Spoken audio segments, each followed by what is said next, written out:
Well, hello. Hi. That's lovely having you on. Took you long enough. Yeah, it's been a while. How long have I been doing this podcast now? I think, this is roughly episode 15? 15. Roughly. So Jeez. it's going to be 5 months. And we've had a little break. So for those who are obviously watching, you might not have realised, we've actually slightly tweaked the format we were doing every week. And at the moment, we're actually going on to bi-weekly, so every other week. No sexual innuendo there. Oh, yeah. So not twice a week, we're going bi-weekly. But yeah, we've now got Scritch on. So Scritch is a familiar face to those who follow us on social media. Reason being is he's one of the FKME models. I think aside from Ronnie, I'm the only other one that's been in all three of your photo shoots. Mm-hmm. Yeah. You and Ronnie have been in continuous all the way through. Mm-hmm. And you actually did something quite... It was quite a bit of a... for you. It was a bit of a... shit moment when I said to you, I want you in the third shoot, but you're not allowed to be green. Yeah. I'm still crying over that. I was like, but this is who I am. So for those who are listening and not watching, Scritch is here wearing a green muzzle. Bark. Yeah. Scritch is a pup. So Scritch, actually introduce yourself. Instead of me introducing you, you tell everyone about yourself and tell everyone what a pup is. Yeah, so hi, I'm Scritch. I'm a 22-year-old green puppy who has been involved in the community for about 3 years, like the kink community. 3 years? Yeah, 3 years. 3 years. Kink community, not pup community. Kink community starting with the pup community. It's kind of like branched out a bit. Okay. Pups, if I could describe a pup, you know how you have like your work headspace and like your workspace when you're around your friends? Yeah. Actually, you know what? Scratch that. Remember those drama classes that you did? And then you had like those warm-ups where it's like walk around the space. Around the space, but you're like trying to get to work. Walk around the space as a dog. And then keep doing that for several hours in the middle of a bar. Surrounded by other people as doing the same thing. And then it just kind of snowballs and... Okay then, so what we're going to do in this episode is we're going to delve really deep into the pup world. Well, as deep as we can. Because... you have said yourself, you're still fairly new to this, even though you've been doing it. How long have you been doing the pup side? So I discovered pup play, I think, July 2021, and then went to my first event in September of that same year. So That's 2021. It's 2025. I can't count. I did a degree in film production, not mathematics. Yeah, so you were saying 3 years. It's actually, 4. Getting there, yeah. Yeah, so 4 years, so quite a while. And it was the September. So we're talking now 3.5 years. That's quite a good length of time. So over that length of time, do you think that you have learned a lot about pup play? Do you think you're a good representative of it? Or you think I'm a representative to a degree, but there's still stuff I'm learning? I would say more of just like a perspective on pup play. I like that. I really like that. Like, I don't hold any of like the titles that other people do. I am the king of pups. I'm the alpha.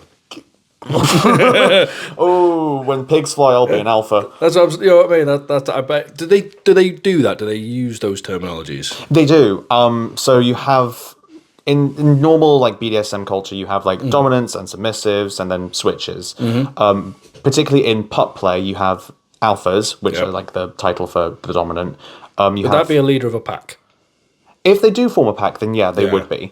Then you have the sort of like switchy people, the betas, or if it's like a dynamic between two people, then the submissive would be the beta.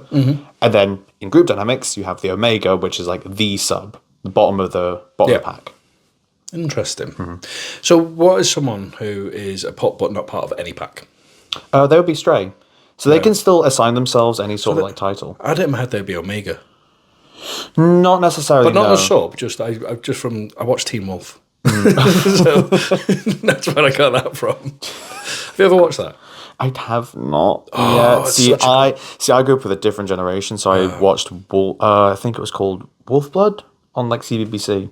Oh right, okay. Yeah, I'm not seeing that one. It was like a bunch of like teenagers who like have their own extension built into their house that they retreat to on a full moon. Oh. Because they turn into werewolves. Yeah, obviously. Yeah. But no, you need to give Teen Wolf a go. Really good. I might do. I mean, Dylan O'Brien's starring in it, right? Yeah. What else has he been in? He's been in quite a lot. He's the one who was in Maze Runner. Maze Runner, yeah. Yeah, that's it, yeah. Yeah, he was in it. And that was like, honestly, his acting, I can't remember what series it is. Oh, no, I don't want to ruin it for you. But, okay, he kind of gets possessed. Okay. So he's a good guy all the way through, but then when he has to play the bad guy, I was like, oh my God, he's a really good actor. So you have to watch that. Okay. Anyway, tangent off. We're going to end that tangent. Back to pop. So, yeah, so that's where, so we got the Alpha, Beta, Omega, and the Strays. Yes. Cool. So tell us a little bit more about pop play. Like, obviously you said you found about it in early 2021. Did you just Google it, or did you just see someone walk by? No. So to set the scene, it's the summer of 2021. All of the students, for the most part, have gone home for the summer. I have the flat to myself. I'm bored and I'm horny as hell. So hop onto Grindr, look up random people. There's one person who messages me. I go over to their place and like we hang out, have a couple drinks, watch some movies, and then we start like cuddling in bed. And then they turn to me and they say, "Hey, did you want to try on some of my gear? Like I've got some harnesses, I've got some masks, you know, see how you feel." And of course, like I'm having a good time, so I'm like, yeah, why not? So they bring out their harnesses. Like I think they had a pink leather harness. They gave me another pink harness that looked a little bit cheaper, but it was still cute. And then they handed me this like leather floppy-eared pup hood. Okay. So, you know, I tried it on. And I don't know what necessarily happened, but something clicked and I started making dog noises. Okay. Yeah, mind you, I've never researched pup play before. I've never seen any sort of like instinctively, like I'm dressed as a dog. I've got this hood that's meant to be a dog. So you just went into that mode. Yeah, it just came spontaneously. Okay. And then like since then, I've been exploring what pups are. I've been getting involved in more and more pup events across the country because there's usually like one in every major city. And kind of just been like developing that sort of like headspace and finding out more about what this scritch is. So you said then you've been looking into what pups are. So what are they? You've kind of said, but you kind of haven't as well. So an outward perspective, like people just dress up as dogs. You know, it's like they're not dogs though, are they? But they're playing dogs. But they're playing a. Is there a reason for it? Like why are they doing this? I mean, there's hundreds of reasons why someone becomes a pup. Yeah. Usually, it's to provide like a sort of like escapism from reality. For me personally, it's because I normally have such high standards about myself. And it's very difficult to reach those standards. So retreating into a headspace where I can just be like, okay, I can respond one of 6 ways.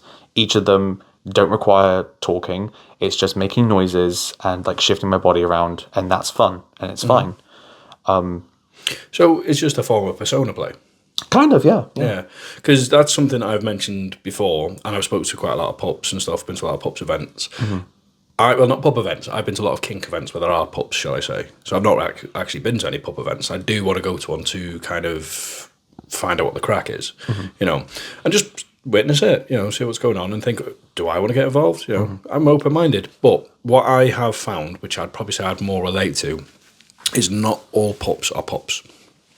Do you get what I mean? It's the idea of going, I'm just not Dave today. So, yeah? Yeah. And it's like, they're not actually, from what I've seen, is they just want to have a mask on where if they were Dave, day-to-day Dave, they are not going to do some freaky, kinky shit or let loose or have the confidence to go dance in a club. Yeah, but as soon as they've put this mask on, they're like, oh yeah, I'll go dance, or yeah, go strap me up to that pole and do whatever you want with me. And sexually, they're more confident. But they don't do any of the, like you're saying, the dog play where the barking, wagging tails, this, that, and other. I don't say this is for the vast majority. I just think some. I think some feel because pup culture now is very popular. Yes. And it looks so cool in the sense of, oh, look at these colours, the green that you've got. You can make an identity based on your accessories and outfits, based on your colour. Like you pick, like most pups, what I see is like, you've gone, I'm green, I like green, green's my colour. And then you accessorise about that and you look really good. But you whack a other ordinary mask on, like you walk into a club with a masquerade ball mask or a gimp mask or something, it's not quite personalised to you as a individual. Mm-hmm. That's what I think. So I think people have jumped on it. Yeah, like I understand why pup play has become so popular because it's one of the most accessible kink communities in this sort of like era. Yeah. Because before, if you wanted to get into like the leather community, not talking down about any sort of groups particularly, but usually there's a standard where you have to buy like kink leathers and they can be quite pricey. Yeah, expensive stuff. Rubber, they break very easily if you don't look after them. It's very high maintenance. Yeah, because you're into rubber as well as pup play. Yeah, and I still haven't repaired my rubber suit. There you go. So you know from experience, like you're involved in that, and you're like, it is an expensive thing to get into. Yeah, you have to invest into it. Yeah. Whereas with pup play, it's fairly easy for you to go onto like Etsy or Amazon and buy like a £20-30 pup hood to see what it feels like, to try out, to give yourself that sense of anonymity while also being very expressive. Yeah. And then if you want to develop it even further, you can then spend, a couple hundred to like properly customize it, get a long-lasting brand like Mr. S Leather or Mr. Bear, stuff like that. Yeah. I mean, to be fair, there's a few different ones knocking up now. Have you seen that Tough Squad? Not yet, no. I think you'll have seen the masks. I think you'll have seen them in clubs because I've been to events where you've been there and I've spotted one. I've spotted one or two and they're really well designed. I've got a feeling it might be Mexico they're from. And it's just this guy just started setting up making these masks. But obviously it's only a small company, so they're not as spread about, they're not as everywhere, they're not as international as Mr. S Leather, because Mr. S Leather... Mr. S Leather are kind of like the standard for pup hoods. Whenever you go to a pup event, if people aren't wearing like their own Etsy hoods and trying them on, most people are wearing Mr. S Leather. And they look really good, don't they? They look good. Yeah. Yeah. The quality is pretty decent. I think that, they do... So, all right, for example, your muzzle now that you've got on... The green-yellow one, yeah? Yeah, that's a Mr. S Leather, isn't it? Yes. And what I quite like is it's interchangeable. Yes. So, in fact, actually, if I'll just take this off for a second. Yeah. Also, hi, this is my actual face if you're watching at home. Hi, I'm a person.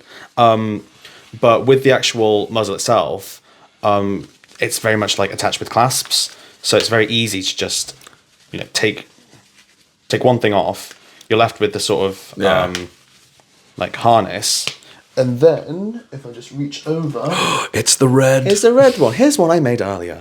To be fair, you can tell how much newer that is. It's a lot cleaner. That one's had a lot of use. Yeah, this one I only use for the photo shoot. That green one I use very frequently at clubs. Yeah, I wonder what happens there. Wouldn't you like to know? So that red one. So you just change it on. Yeah, and then that's what I quite like about them. It's like the fact that you could have the entire headpiece is like, because not just the muzzle, because that's obviously just for the mouth and nose coverage and stuff. It's interchangeable for the full head, isn't it? So you could have like this could be green, and then you could pop on like a different colour muzzle. Yeah, literally. Yeah. Wonder what colour would you have with green? Well, obviously you got yellow. Well, I got yellow. I was thinking about including orange into it, or like a darker shade. Yeah, I've seen that a few times actually. Yeah. Doesn't Neo, who's one of our... That's what, didn't he? Green and orange. Neo, for those of you who don't know, Neo is one of the other puppy models. Neo had a orange and green, a lime green pup hood, but they have since updated it to be, I think, orange and black. Nice. Yeah, nice. I'm liking it. I'm very much liking it. I have to check that out. So there we go. Now you're red. Now I'm red. Hold on. Just got to get this last clasp in. I've only had this like different face muzzle for a couple of months. I have another one, but I found that the straps on this one are a little bit more easier to manage. So whoop, put that on, adjust that there, put the clasp around the back of the neck, and I found that oddly mesmerising when you put it on. I was like, oh my god, he's changed. I really like that one. It's quite cool. It is. Yeah. And obviously, for those who've actually seen on our social medias, as I said earlier, I did make Scritch change his colours. So the reason being is he's been in 2 shoots before, you're green, and we brought in the new products for Foot Me Merch, and it was blue, red, and orange. And I gave you camo. And camo, sorry, yeah, and camo. But I wanted you to be one of those main colours too, and I wanted your muzzle to match which one. And the red, I think, really, really looks good. And because I'm such a good boy, I had to comply and switch colours just for you, though. Obviously. Yeah. So are you ever going to wear the reds out, as in the muzzle? Probably with the Fuck Me merch. I think you should do like a night of it because you'd be like, there we go. This is my new other persona. Would you rename the persona or stay Scritch? I would probably stay Scritch. Yeah. Like Just interchangeable colours. well, that's the thing. It's like with my pup persona with Scritch, I very much consider that as an extension of myself. Yeah. There are a number of pups who see their pup persona and their human self as two separate things. Oh yeah, because with yourself, because obviously right now you're just wearing a muzzle, so it's clear like here's half my face, so you can actually see who I am. You know, I'm not hiding it, but there are some people who's like, no, this is a complete wall of like, you know, Dave and whatever pup name. Don't know why I keep saying Dave. I just like Dave. Dave's great. Yeah, Yeah. Everyone loves Dave. Dave's just there. Yeah. All right, so let's give Dave a pup name. What are we going to give him? Sparky. I already know like 3 different Sparkies. Oh, we do, though. don't we? Yeah, we There's obviously have Orange Sparky the model. from the photo shoot. There's Sparky on my Discord server, and then there's other Sparky who's on a different Discord Dave and server. Spot. Spot. All right, Sure. So Dave and Spot are 2 separate personas, but the reason being is a lot of people want to keep it secret. Yeah. I imagine they don't want their friends to know who are from their vanilla life. They don't want their like bosses and co-workers to know. That's what I say, work and stuff like that. So yeah, a lot of people do get hate for it. So have you ever felt that? Have you ever had hate for being a pup? Ooh, a few times, yeah. Yeah. It's never been widespread on like social media, but I definitely get a couple of odd looks, glances, and comments from time to time. So when I'm in online, public. you don't get it. Online, I don't get it, but that's probably because my account's not large enough to reach those audiences. I think you've got a good network, but I think just your network is My network is very much within the sort of like kink community. yeah, it's built around that, and Yeah. that's where people are like, yeah, sound it is where it is. But like when I'm in in-person events, that's when sometimes if I'm in the smoking area and I'm chatting to someone, I'll normally have my pup hood on because I can't be arsed taking it off. Then I'll see like some random bachelorette party walk by, and then a couple of them will be a little bit concerned. Yeah. So it's not the people in the smoking area; it's the passers-by. Yeah, it's always Okay. a passers-by. I was going to say, have you ever had it in like a gay bar or club or anything like that? No, because usually when the events are held at that bar, the bar know who they are, they know what they're about. They wouldn't be hosting pups if they didn't have full confidence in their behaving. Yeah, because I was going to say, like, even if it wasn't a pup-based event, and I was in a venue and I saw a pup, I'd be like, oh, there's a pup. I don't think it'd bother me because I think it's just become a bit more normal. Like we're saying, it's exploding now. Yes, but of course, with all kinks, whenever someone who doesn't know that kink or that community sees a kinkster walk by wearing gear, they immediately think that it's sexual and therefore they're perverted and they're just like... Well, I was actually going to go into that, but before we do, we'll finish off this abuse thing. So you've had the what did you say, abuse? Oh, just people being knobheads and... People being ignorant knobheads. Ignorant, yeah. Big ignorant knobheads. Have you had any more? Have you had anything really bad, or has it just been sly little... It's generally just that. Yeah. But that being said, despite there being like passers-by who were just completely off-put by it, there's also been an equally number of people who don't identify as kinksters, who don't even haven't even tried kink before, who come up to me. Usually it's women as well, who are very curious and approach with such... They're very polite about it, being like, hi, sorry if this sounds rude, but what is pup play? Yeah. And then I end up having a conversation with myself, maybe another pup if they're next to me, talking to them about pups. I do find, for the most part, women can be more open-minded to things where it comes to dressing up. So if we look at kink as a whole, I think it was more so women that possibly did it before men did it. You know, the whole dressing up, like the latex and stuff like that. I don't know. I could be wrong. But same again, like how long ago was it where like women started wearing like cat ears and stuff? Do you know what I mean? You know, but I could be wrong. I think that's something I need to look into a little bit more. Maybe they're just a bit more like, yeah, I'll put a tail up my bum. You know, because they've been going around for years, haven't they? Yeah. You know, not the dog ones, not the thing, but no, like the more cat ones, the feline. Yeah, cats, foxes, that sort of thing. Yeah, so Maybe, I don't know. And like girls, like every Halloween, oh, I'm a slutty bumblebee. You know what I mean? I don't think I've actually seen a slutty bumblebee. Haven't you? No. Oh, I've seen so many. When it's Halloween, it's just like, right, what animal can I do or thing? Make it slutty, and then that's my outfit. Which in gay terms means, what sort of Pokemon should I be? Oh, I'll be Pikachu. So let me put on some Pikachu ears, put a little tail on, and then wear a yellow harness, and then nothing else. Yeah. So that's maybe why I was thinking maybe women are more interested. But Yeah. I can imagine women are a lot more naive because I think a lot of men just know what pups are. I would say both are equally naive, but it's a sense of like there are a lot of expectations on men on how to be masculine. Yes. That anything beyond that is an affront to who they are. Whereas with women, of course, they have a lot of standards placed on them by men about how to express themselves, about what to wear, what not to wear. So when they see someone else completely breaking those codes, they're like, oh, this is curious. I wonder what it's like to be in their shoes for a second. I find it quite interesting that you're saying more women are interested in like understanding when they're asking. But you very, very, very, very, very, very, very rarely see a pup woman. Yes. Yes. Conversation over. Well, I think it's because the pup play grew out of the sort of like specifically gay male community as an extension of the sort of like leather community.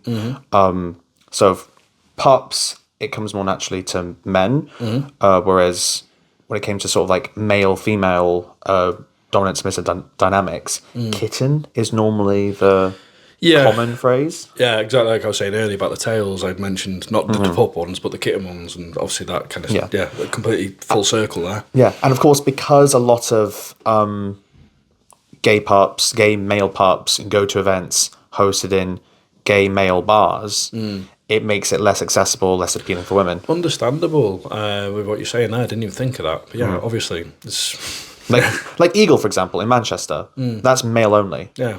So a lot of trans and non-binary people actually feel, not necessarily kind of put out, but also like, I need to check with the venue if it would be okay for me to go to this event. Yeah, because you go to one. What's another event that's mixed? There's the closest one I can think of is Club Unleashed in Leeds. I was thinking, was it what's Kennel Club?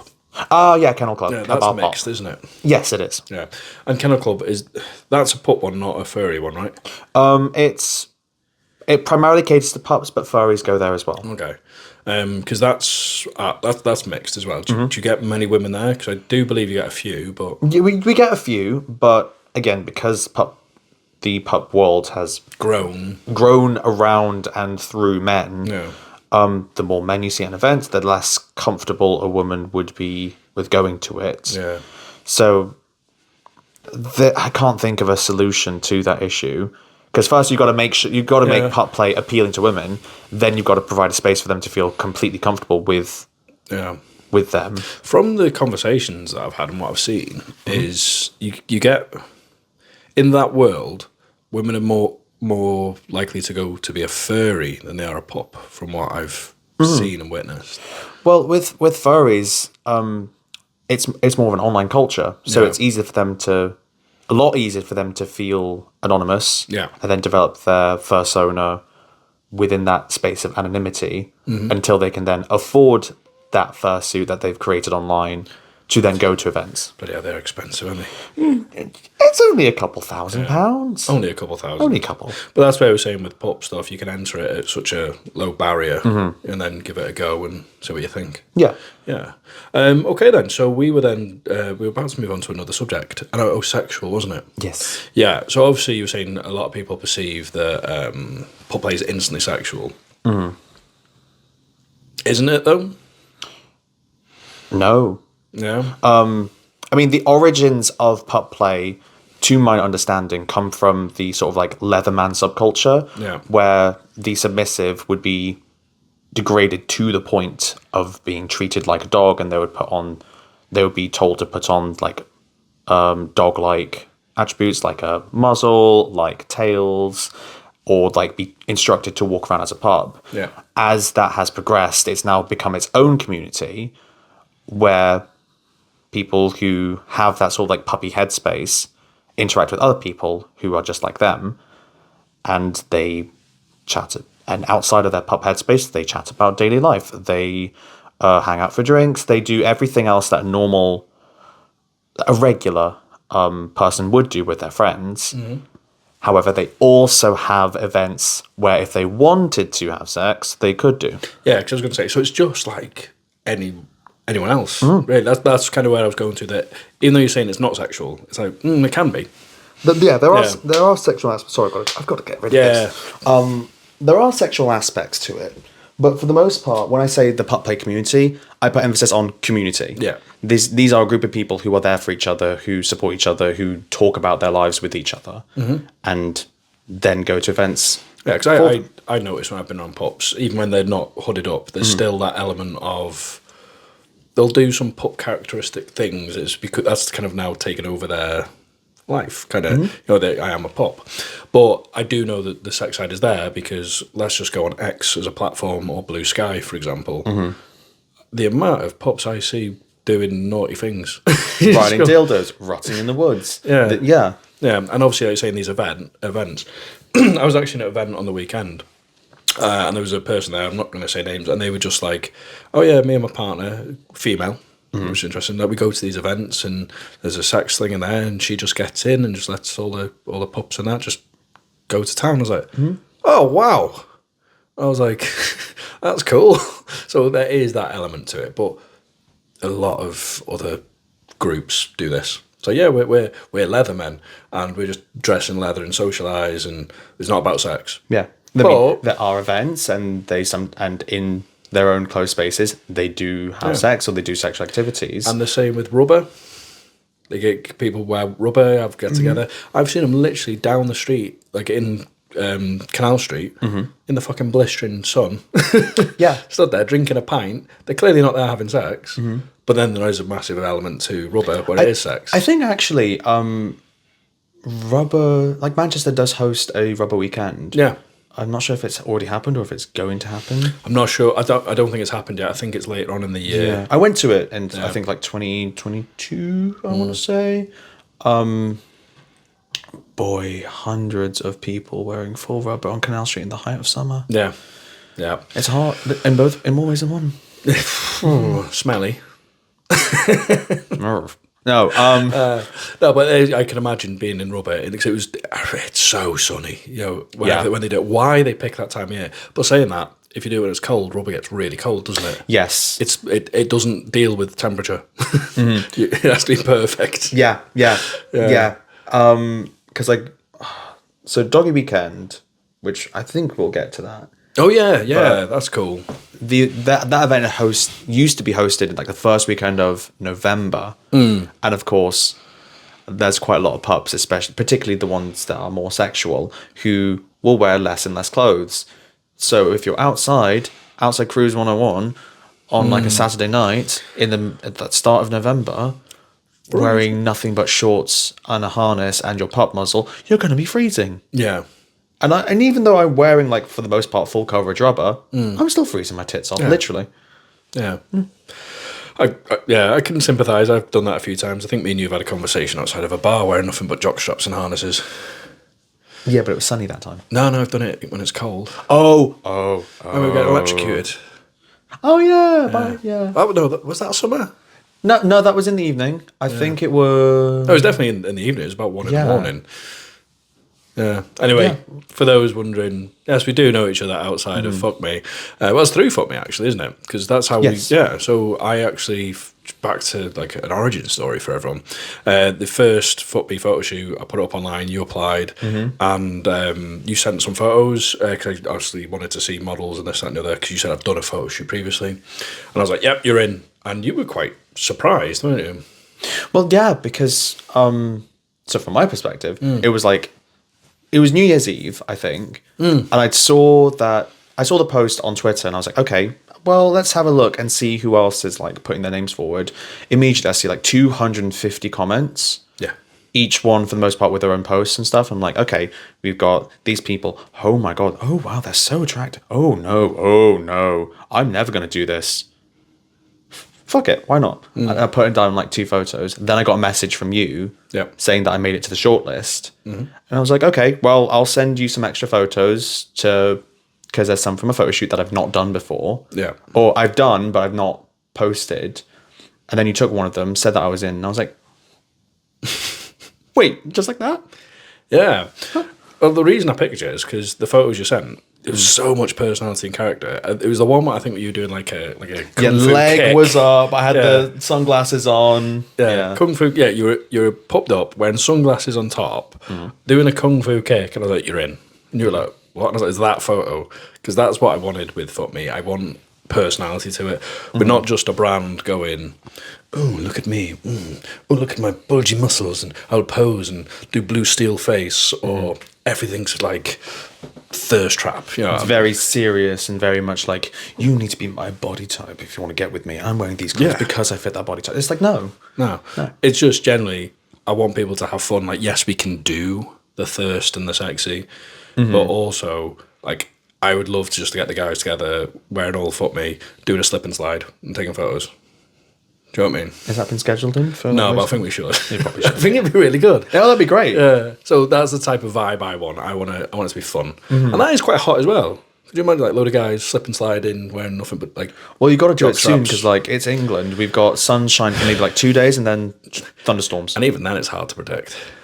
Yeah, I think there was one time I went to work, and within the span, while in the Uber to the workplace, it was clear skies, then it was raining, then it hailed, and then it became sunny again by the time I got out.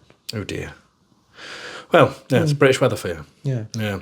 Well, speaking of Fuck Me and its awesomeness as a brand, let's pull out some of the new products.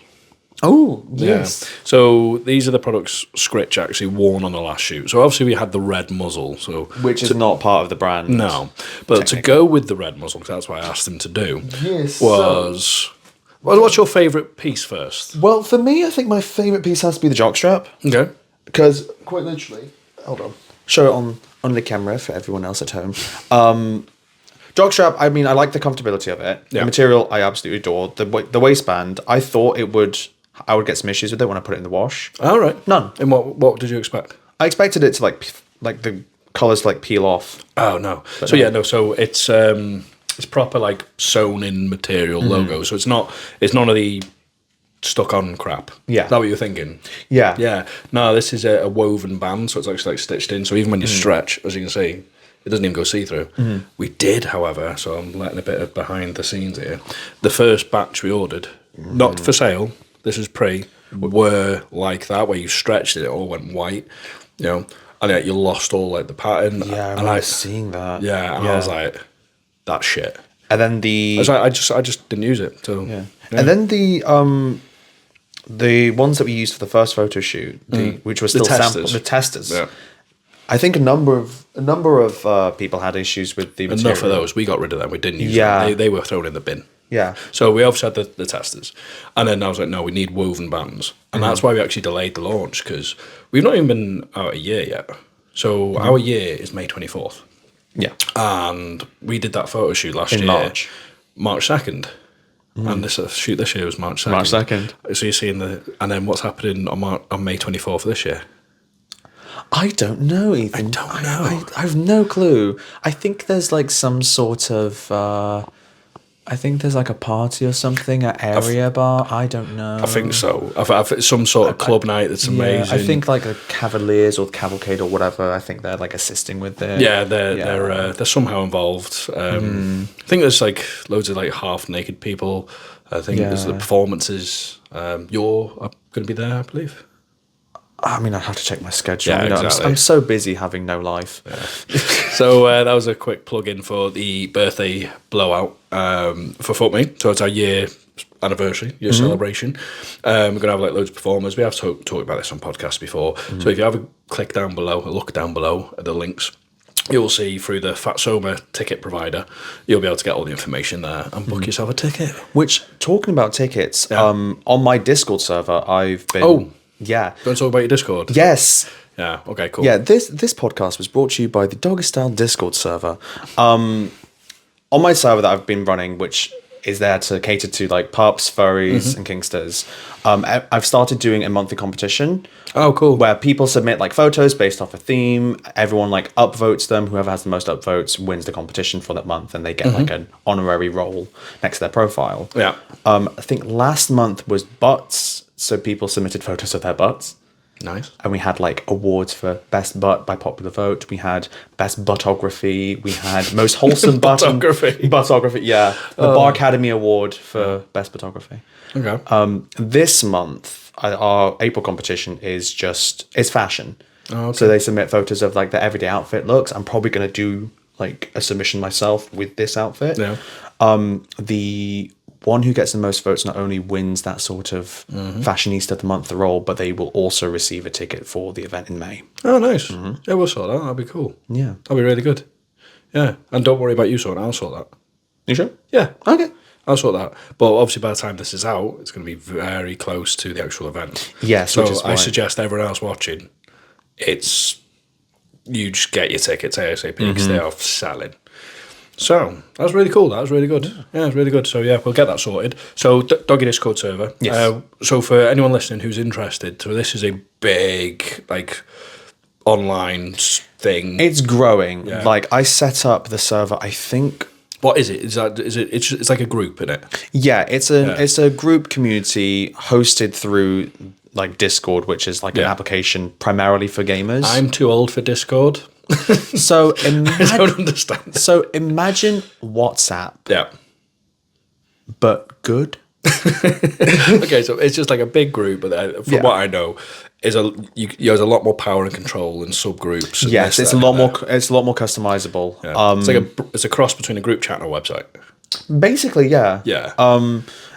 So yeah, Old, near the dead. How old are you again? 35 this year. Really? Yeah. How old do you think I was? Like 31. Oh, nice. I've got grey in my beard now. Yeah, well, I had like the red stress hairs, which is like the Asian equivalent of. Oh, is it? Didn't know that. Wow, I learned something new. So yeah, so if people want to find that group website Discord thing, the Doggy Discord, where can they find it? How could they approach you? Well, I mean, I've got my own social account, simply _Scritch on Twitter or simply .Scritch on Instagram. But we also have our own website domain. So yeah, so if you go on doggydiscord.com, one word, it'll send you directly to our server where you can like join and then verify yourself because only 18 plus people can join. Obviously. And then once you're verified, you're in, and you have a whole bunch of different like themed channels to put stuff into. So like we've got photography one, we've got like a cooking channel, we've got a whole manner of like kinky subthreads. So one's for like basically each major kink. Okay. And also we have our voice chats where people come in, hang out, play games together. Sometimes they do frisky stuff, but that's kind of now like on the downtrend. And of course competitions. And you get to hang out with me. I'm on there all the time. In fact, I'm not even in this room right now. I'm just a hologram. I'm actually back home running the Discord server. There we go. Yeah. So if you want to find it, you know where to go now. Awesome. Yeah. So that is fantastic. We're going to introduce a discount code for FKME for anyone on the Doggy Discord, aren't we? Yes. So while you're on the Doggy Discord, don't tell them here. Oh, they've got to go to Doggy Discord and be on there. Oh. Yeah, we're going to link up, and it might be only temporary, but maybe we'll see. It's a good discount. Yeah, exactly. So we're going to sort it out as we're going to link up with that, and you know, we are knee pad providers, the origin of FKME. Oh my lord, the pups have eaten up those knee pads. Yeah. So the really good knee pads. That's the origin of FKME, was knee pads for fucking, and then we very soon realised pups need knee pads because they crawl around on their knees, and a lot of the knee pads out there, they're big, bulky, and they look like turtle shells. Yeah. Yeah, they look crap. Yeah, not naming brands. I'm not naming brands. But the knee pads I had before, I literally kept slipping around on them. Yeah, because they're too big, aren't they? Yeah, they're too big. Yeah. They don't fit. Oh, like the brand that I had didn't fit as well on my knees. Yeah. So what we've done with our design is they're just subtle and they just feel nice. And you can actually, I don't know if you've noticed, you can hide them under pants. Oh no, I've done that multiple times. Oh, you have? Yeah. Cool. So it's a case of like they're not so big that you can like put a pair of like cargos or jeans. Jeans is doable, depends on the jeans. If they're skinny jeans, you ain't got no chance. You ain't got a hope. I did buy them with skinny jeans. Did you? Yeah. Holy shit. Underneath? Yeah. Well, there you go. So they are that discreet. But then once you're getting ready, say if you're going to an event, strip down your pants, boom. I'm in my pup mode or slut mode if you're not going as a pup. You could just be wanting to get on your knees for either reason you For chose. For Jesus. Knees for Jesus. Oh my God. Fuck me, knee pads for Jesus. Fuck me, sponsored by Jesus. Oh dear. Yeah. So we have them, and obviously saying, they're very much for pups as well. Yes. And I think if you're in the Discord, definitely get yourself some of those. Back to the merch then, that they can get some discounts on. You show them the jock. What else did you wear in the shoot? Yes. So I also had they're a little bit. They are worn. Yeah, they are. They are bad. well used. I also had They the still look socks. quite clean, actually. Yeah, they are quite. I mean, to be fair, I did wash them last night, and I immediately wore them because I was like, "Oh, I want to take some photos." But nice. I've got the lovely socks. In So red. for those who can't see, you also get. Okay, we dropped it. Oh well, don't worry, it's fine. Yeah. You got to fuck me along the bottom. So it's a way of being a little bit naughty, isn't it? Yeah, a bit naughty. So fuck me around the band, subtle, but you can see it. Yeah, like mine. I've got them on now, the white ones. Oh, those are cute. Yeah, I like the white ones. Oh yeah, I can just show them. It might be dirty because they're white and I wear them all the time. Don't tell me that.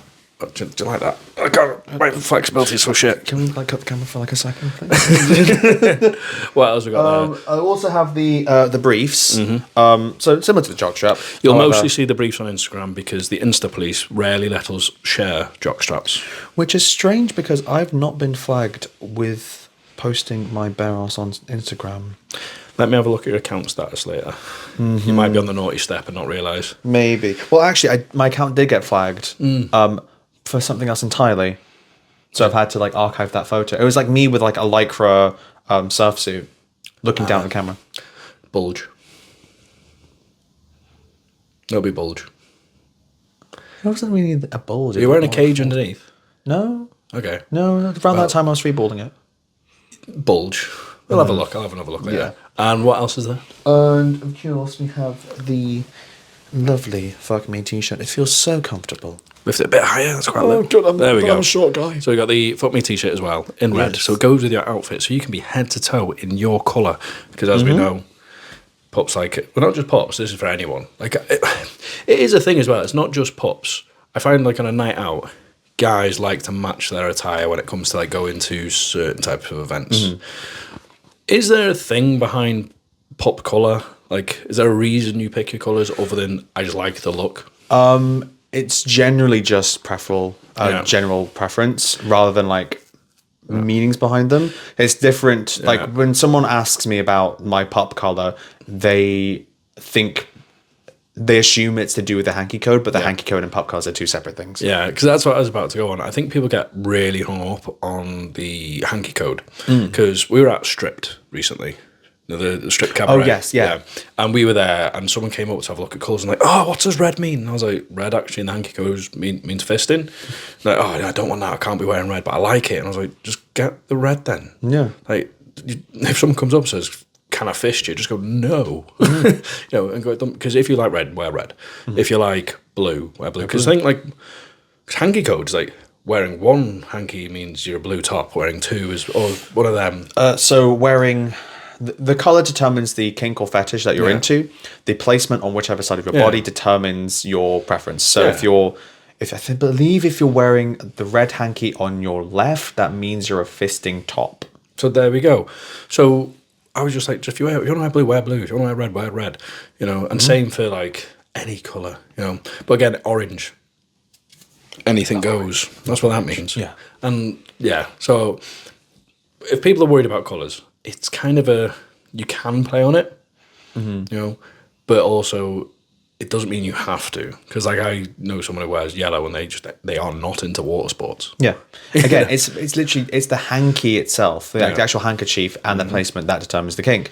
Yeah. Anything beyond that doesn't really matter. The only exception I'd say is with like leather boots. They have their own color code. Do they? Yes. What's that then? I can't necessarily remember, but I do know that one of them, means that they have a racial preference. Oh. So if you ever see, I believe it, I want to say it's white laces. I'm not too certain. But if you see a leather man wearing white laces, best to stay away from them. Yeah, I was about to say, I can see where this is going. Okay, all right then. Didn't know that. Learned something new. Yeah. And of course, yellow means piss. Yellow laces. Yellow laces. Okay. Yeah. Yellow's always piss. Yeah. I wonder why. Yeah, I wonder. And brown laces. Ugh. Oh. Well, brown in the hanky coat does mean what we expect. Yeah. Okay. So, is there anything that you'd like to go into about pop culture that you want to share that we haven't shared, that we haven't delved into? Oh, you're asking the ADHD brain to think back to more than 20 minutes ago. So far, nothing that we haven't already covered. I'm going to go into something that you've just said there. ADHD brain. Do you find in the pop world there's a lot of people who are on the spectrum?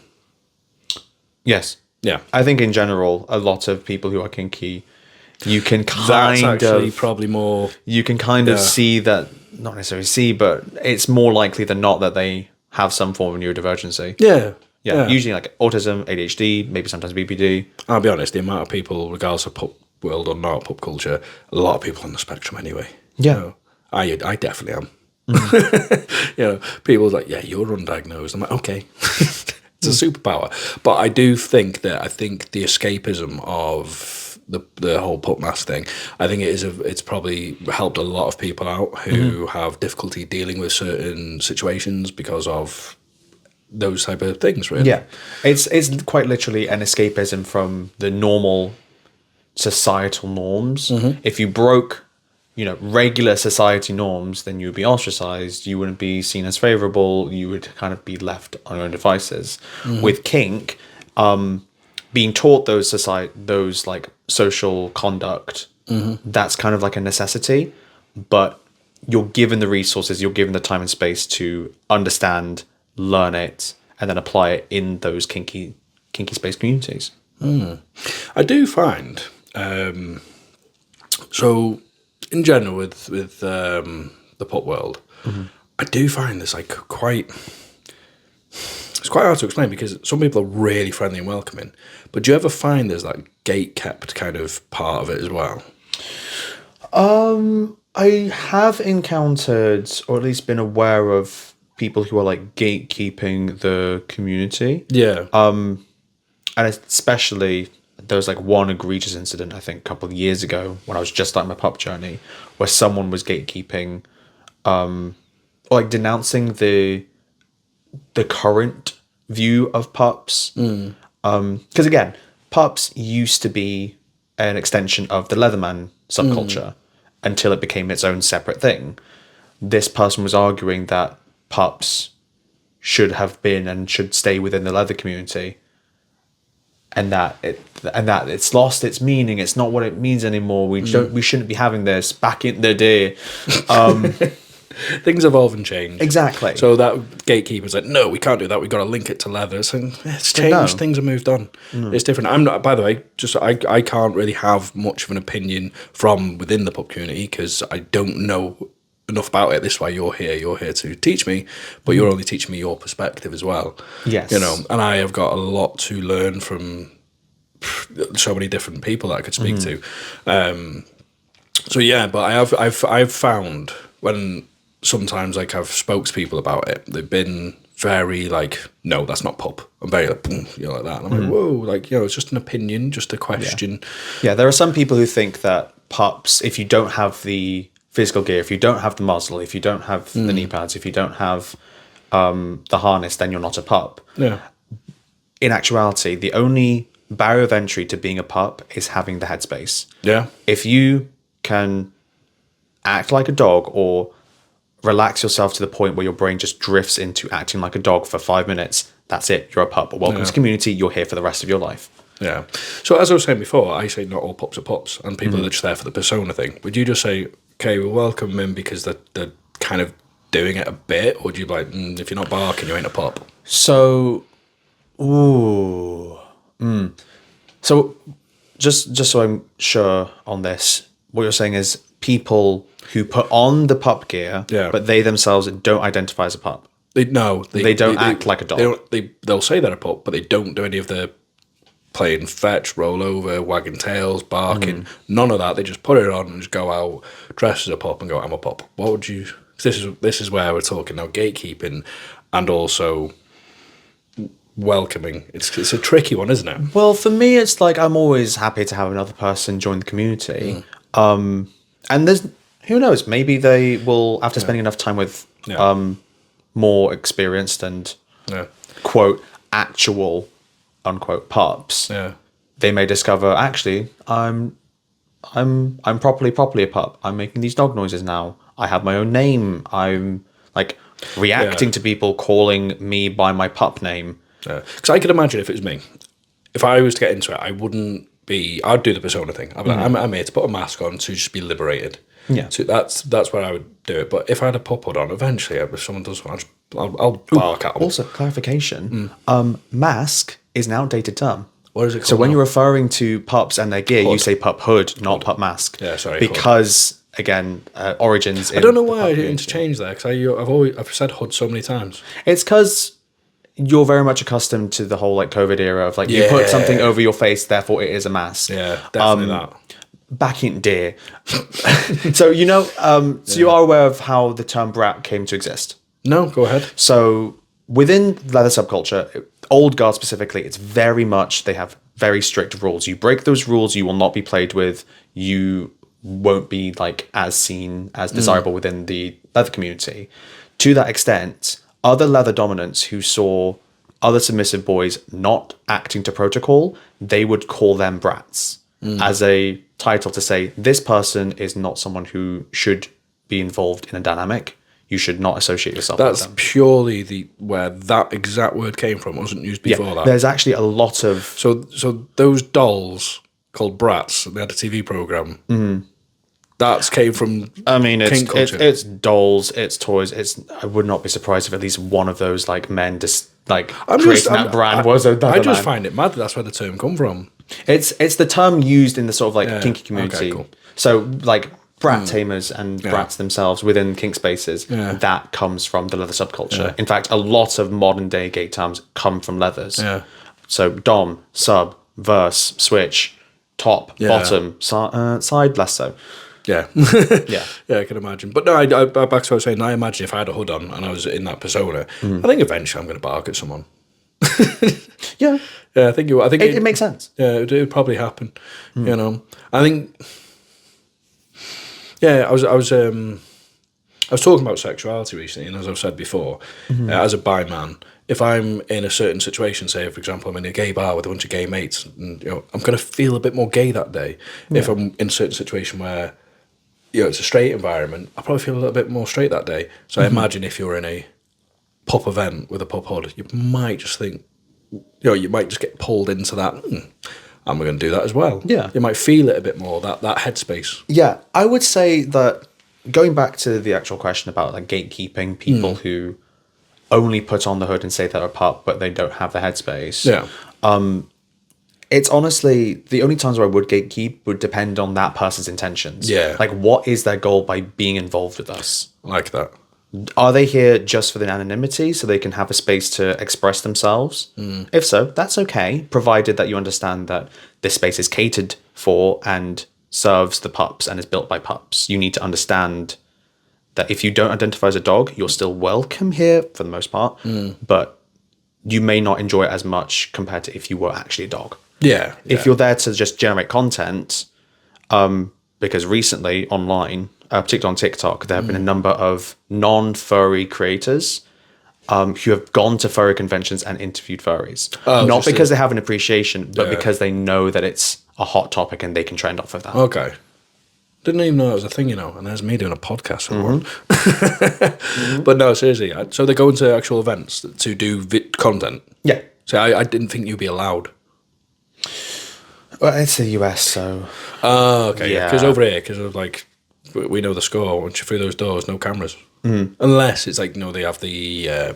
because I've seen you in some pictures where you've gone to... I think if it's on like a public accessible road, it can't be stopped. No, I want about, I think like KK, Kennel Club.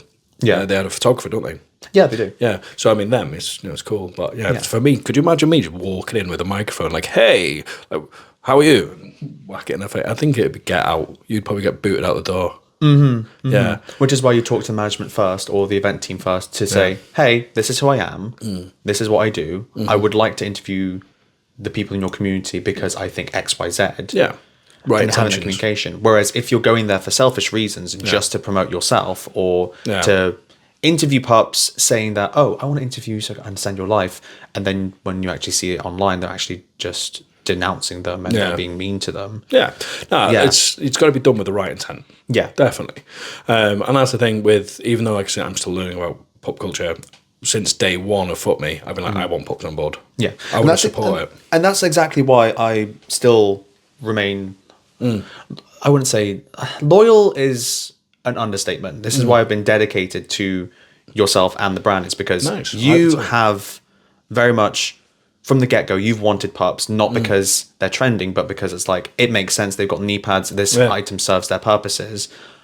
And then you want to understand more about what pups want. So you actually asked me. You've asked I've even spoke to you about, did you want to potentially look at doing a event for pups through FKME? And obviously you were like, there's already, like, it's catered for in our area. I was like, that's cool. But even I was talking to you about it, I was like, would you want to? And this wouldn't be like a money thing. It was just a case of, let's do something that kind of like brings FKME to the pup community a bit and like gives back a little bit. Yeah. You know, but like you said, there's already events going. So what are them? So it's more the case of just uplifting and supporting those events rather than outright creating your own puppy community. But the event on May 24th, pups are more than welcome.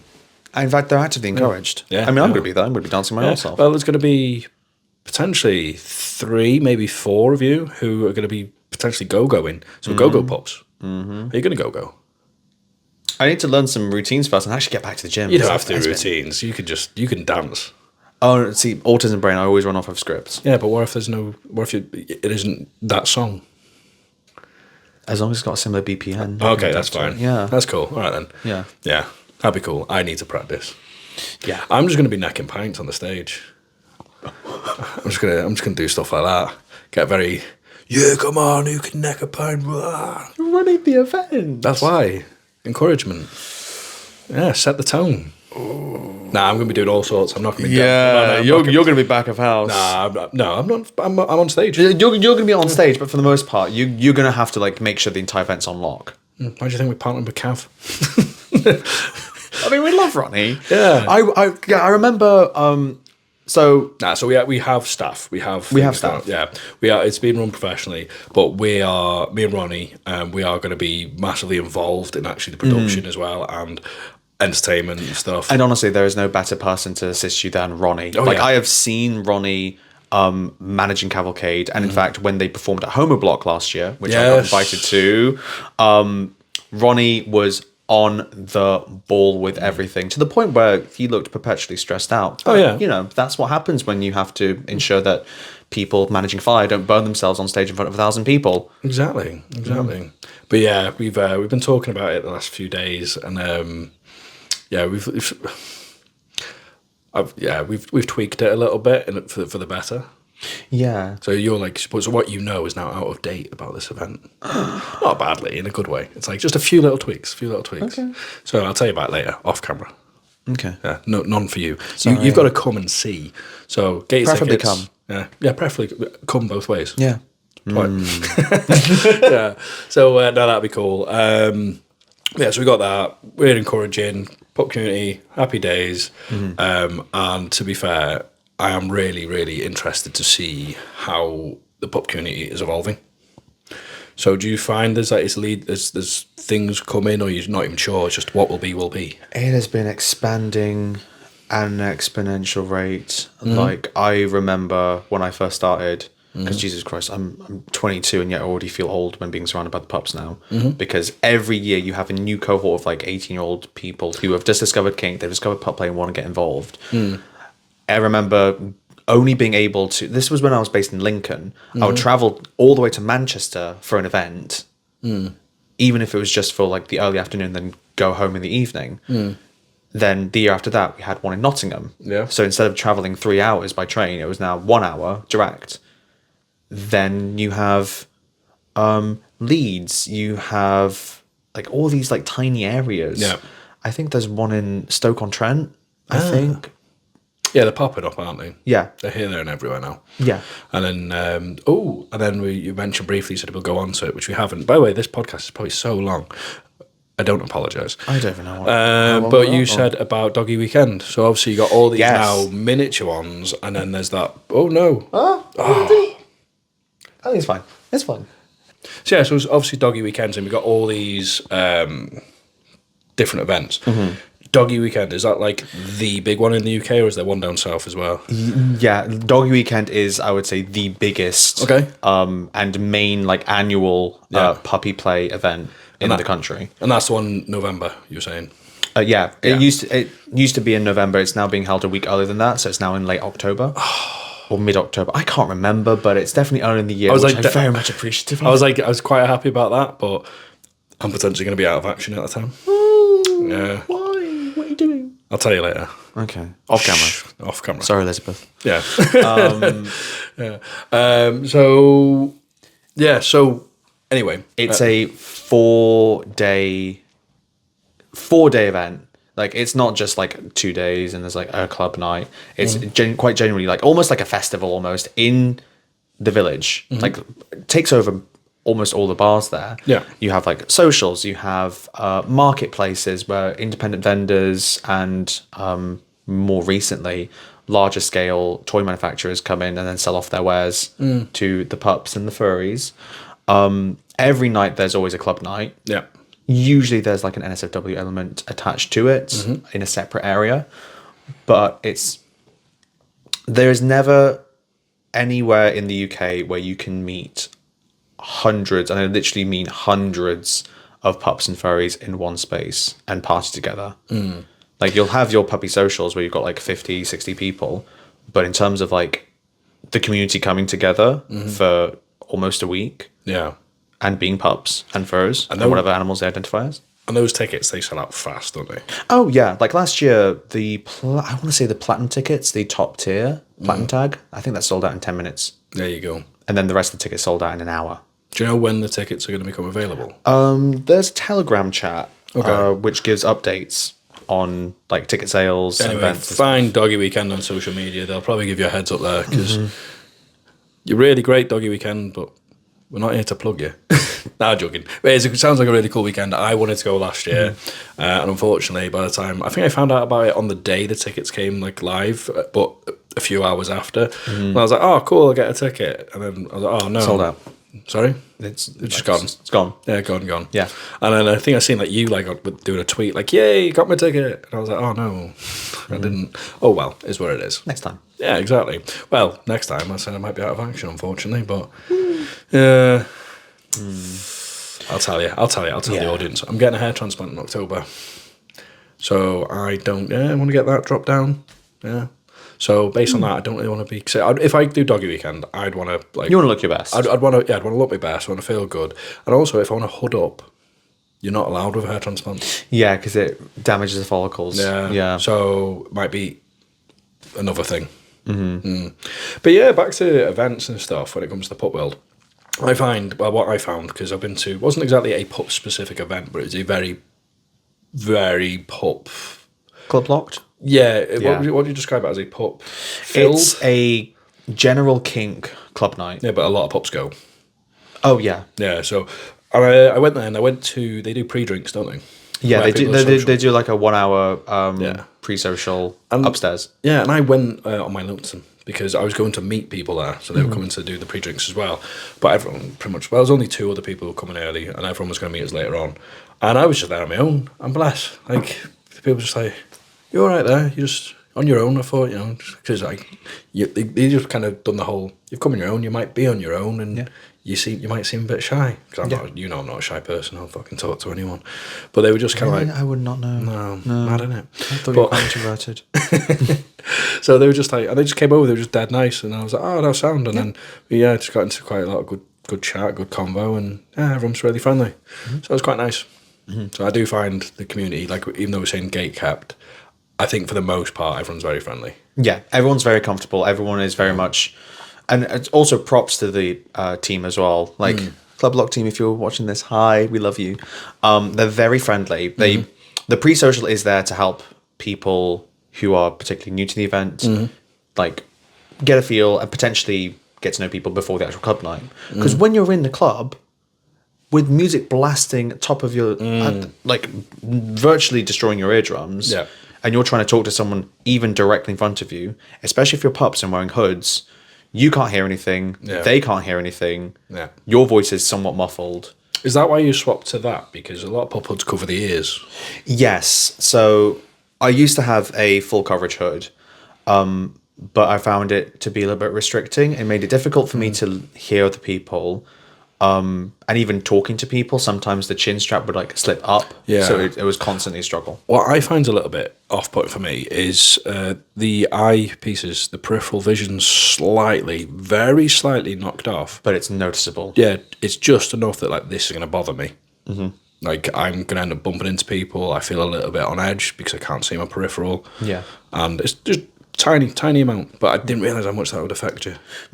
Which is why I switched over to the half hood, the face muzzle, because firstly, I can actually now properly hear because my ears are exposed. I can kind of speak a bit more, especially with the preference for like the elastic strap rather than like the solid neoprene chin piece. Allows me to be more expressive as well because the top half of my face is uncovered, and I get to let my hair out, and I'm constantly fiddling with my hair. In fact, Elizabeth, if you can hear us right now, of course you can hear us, could you put like a timer for every time, like a counter every time I've like fiddled with my hair during the podcast? Yeah, appreciate that. For those who don't know, Elizabeth is my assistant who does the editing, and she's awesome. I don't know what Elizabeth looks like, but I've been watching The Crown recently, so I just imagine the Queen herself. Okay, so the Queen. Yeah. So Queen, if you could do that, please. Your Majesty. Your Majesty. So based on what you just said, I was saying October out of action. You're not meant to wear hats, but instead of getting maybe a weekend ticket, I could maybe get like, do they do night tickets at single nights? No, they do tickets for the entire event. Because I was going to say, what I could do is you can get those muzzles and they look cool with a cap. I believe you're referring to the Mr. Bear leather. But I'd just wear one of them that you've got, just put one of the Fuck Me caps on. Yeah. Sponsored by Fuck Me. Yeah. But that's what I'd probably do. I might get an orange muzzle. And the Fuck Me caps are black, aren't they? Right. It's got the obviously the Fuck Me orange logo, and I think it would look really good together. So I think I'd do that.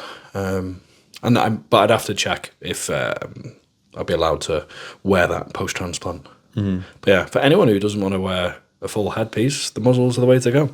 And they're not too expensive either. Like, go on, reach it. You can do it. I got tiny arms. You do. Like in terms of coverage, like if I just put this back on again. So, hold on. You nearly got it. There we go. Like, the only issue I have when wearing the half muzzles is just the nose itself because you have squishes. It squishes my nose, so sometimes I'm breathing like a pug, and I'm not a pug. I didn't know that. Yeah. Oh, because if you let the button loose, it'd be flopping up here, wouldn't it? Yep. It would be. That's a shame. But still, it's just a bit nose squashy. Just a little bit nose squashy, but yeah, I can still be expressive, especially with my eyebrows. Yeah. I do find that they're a bit more... You can drink easier in that, I think. Yeah. Like... Normally when you're wearing a full coverage hood, you would need like a straw. Yeah. And there have been many instances where you see pups at the club with a pint of cider or a pint of Guinness, and then you've got a straw. Yeah, that's just... You can't drink it that way. No, you can't. No chance. Yeah, it's sacrosanct. But like drinking with the... hold on. It's a little bit easier. I still drink with a straw, though, to be fair. I drink spirits. I always prefer drinking with a straw. So, all right. So I think you've massively helped there, giving a bit of info into the pup culture. Do you feel that you've represented it to the best of your abilities? I think you've done very well. I feel like I've been very good at rambling about it. Yeah, and as we said, this is from your perception. Yeah. There's so many different perceptions and different ways people do different things and different opinions. But from what you said, I think it's really, really quite insightful.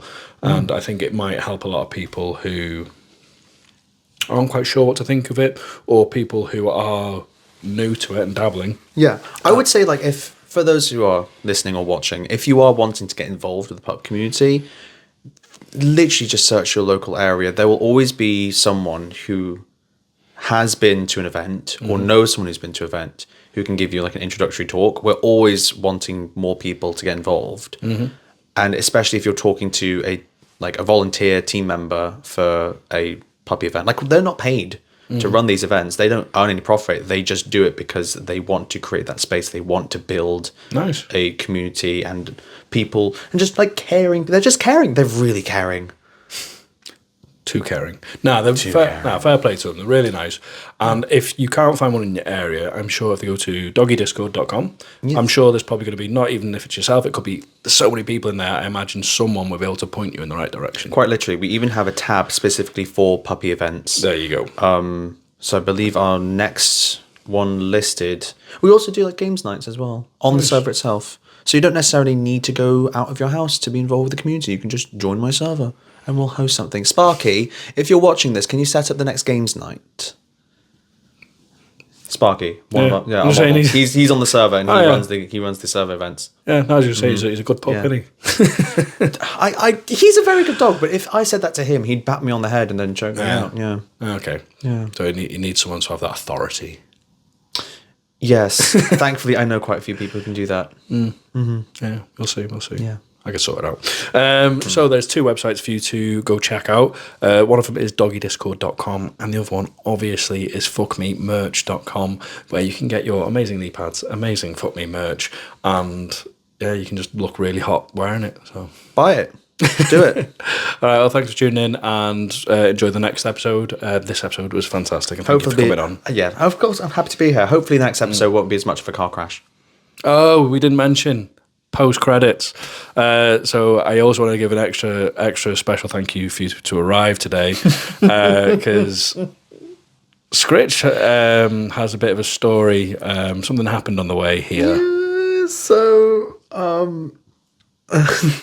around the time that we're filming this, it's like what, 2 p.m? About 2 p.m. now. I left my house in West Yorkshire around like, I want to say 8 till 9 in the morning. They don't need to know geography. Yeah, just so like I left around like 9 o'clock so I can get my train at 10. Not but 5 seconds into getting into the Uber, chatting with the Uber, being like, yes, this is my name, we're going to this location. I'm not going to clap, but bam, a truck or like a van, I can't remember. The front tire bursts and swerves into the Uber, damaging. Like it was wrecked. The back is fucked. Yeah, it looked like me on a Friday night. It was or Saturday morning, or Sunday morning, or Sunday, full weekends. But yeah, because you were almost in you were in a collision, but you were in a life or death almost situation thing. Whatever you swerved death. What's that Final Destination moment here? Oh shit! Is that going to happen now? Yeah, I hope not. I had like my black tourmaline necklace. It's supposed to protect me against negative energy, and against. Right, so we got you, the driver. Who else was involved? The other driver. Those 3 people. Was there anyone walking nearby? There were neighbours who were just about to leave the house. So the neighbours, how many? I want to say like 2, and there was also cars. There was also like incoming and oncoming traffic. So we're talking like 8-9 people that you need to keep an eye on now. Yeah, because that Final Destination. Have you heard they're making another one? Really? Yeah. Oh, another one. Yeah, no, they're bringing it back, and who knows? It might be CCTV footage based on your incident. I'm sorry. I hope they pay me for it. Or like, we'll put like a credit royalties. Yeah, passed on to your family members, obviously. Sorry, I don't mean to scare you, but I do. We'll finish this interview. I'll go outside and then I'll get Regina Georged with a bus. No, seriously, thank you. Post small collision crash that you actually still managed to get here, and honestly, it's been fantastic. Thank you for coming on. Thank you for having me. All right, check those sites: doggydiscord.com, FKME merch.com. Ciao.